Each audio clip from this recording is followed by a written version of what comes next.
शिवांश हो तुम, शिव के अंश हो तुम, या ये मान लो कि तुम शिवगण हो।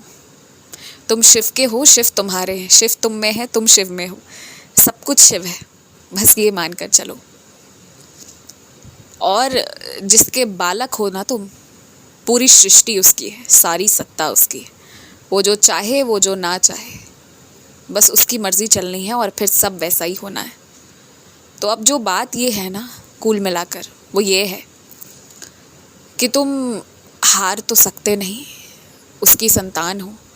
कह दो उनसे कि हाथ पकड़ लो आप मेरा। उसके बाद ना, जो आज तुम्हारे कार्य को, तुम्हारी चीज़ों को तुम्हें बुरा कहते हैं ना, वही उसे अच्छा भी कहेंगे। केवल देखते जाओ ये कैसे चलने वाला है, इस चक्र को चलने दो।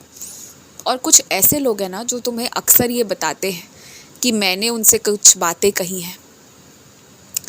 मैं तुमसे यही कहूँगा ना कि एक बार तुम उसे ना अपने तरीके से समझने की कोशिश करो। सब मेरे बच्चे, अगर मैंने किसी से कहा है तभी वो तुम्हें बता रहे, झूठ नहीं है उनके मन में कोई बात।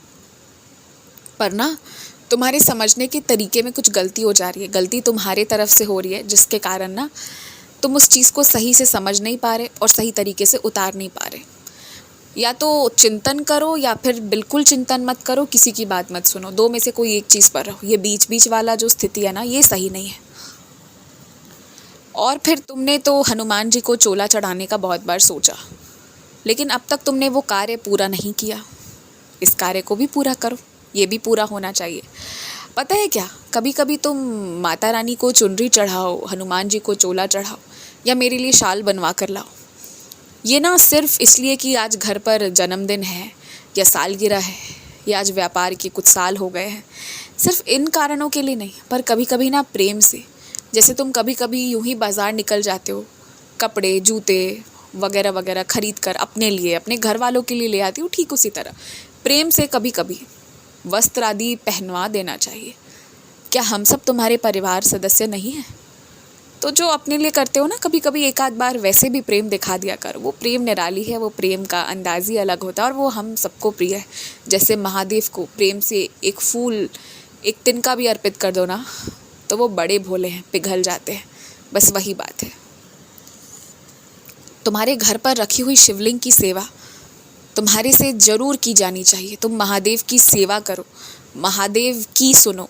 और मैं तुमसे ये ज़रूर कह सकता हूँ इसके बाद दावे के साथ कि जितने भी ज्योतिषों ने तुम्हें बताया ना कि तुम्हारे सारे काम देर से होने वाले, सब ने गलत बताया है। ऐसा कुछ नहीं होगा, सारे काम सही समय पर होंगे, सही तरीके से होंगे, ये मैं तुमसे कह दे रहा हूँ। इसलिए बिना चिंता किए, बिना ज़्यादा सोचे, जो मैं कहूँ बस वो करो। महादेव को साथ लेकर चलो, तुम्हारे सारे काम समय पर होंगे। खुश रहो।